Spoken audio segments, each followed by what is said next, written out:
ఆంధ్రప్రదేశ్లో రాజకీయాలు నిత్యం ఉత్కంఠగా కొనసాగుతూనే ఉన్నాయి.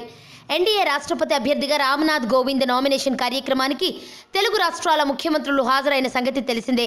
సాక్షాత్తు కాబోయే రాష్ట్రపతి నామినేషన్ కార్యక్రమానికి టీడీపీ అధినేత చంద్రబాబు హాజరు కావడంపై ఆ పార్టీ నేతలు ఆకాశమే హద్దుగా గొప్పలు చెప్పుకున్నారు. అయితే తాజాగా కేంద్ర పెద్దలు టీడీపీకి దిమ్మ తిరిగే షాక్ ఇచ్చారు. ఎన్డీఏ రాష్ట్రపతి అభ్యర్థి రామ్నాథ్ కోవింద్ 4వ నామినేషన్ కార్యక్రమానికి రావాలంటూ వైఎస్ఆర్ కాంగ్రెస్ పార్టీకి పిలుపు వచ్చింది. కేంద్ర పెద్దల పిలుపు మేరకు బుధవారం నాడు ఢిల్లీకి చేరుకున్న వైసీపీ ఎంపీలు రామ్నాథ్ కోవింద్ 4వ నామినేషన్ పత్రాలపై సంతకాలు చేశారు. ఎన్డీఏ రాష్ట్రపతి అభ్యర్థి నామినేషన్ పత్రాలపై వైసీపీ సభ్యులు సంతకం చేయడంతో తెలుగుదేశం పార్టీలో కొంతమంది నేతల్లో అసంతృప్తి వ్యక్తమైనట్లు సమాచారం.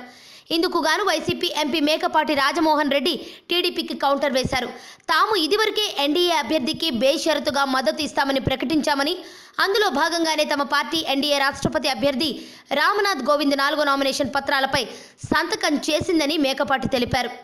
వైసీపీ ఎంపీలకు కేంద్రం నేరుగా ఫోన్ చేసి మరీ ఢిల్లీకి పిలిపించుకుని నామినేషన్ పత్రాలపై సంతకాలు చేయించడంతో ఏపీ టీడీపీ నేతలు దిక్కుతోచని స్థితిలో ఉన్నట్లు తెలుస్తోంది.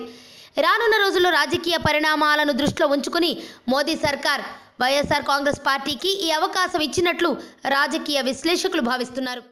ఆరోగ్యవంతమైన జీవితం కోసం మనం పాటించాలి కొన్ని నియమాలని. చిన్ని చిట్కాలతో చింతలేని జీవితాన్ని ఎలా గడపాలి అనే దానికి వీక్షిస్తూనే ఉండండి మన ఆరోగ్యం యూట్యూబ్ ఛానల్. మరిన్ని ఆరోగ్య సూత్రాలకు సబ్స్క్రైబ్ చేసుకోండి.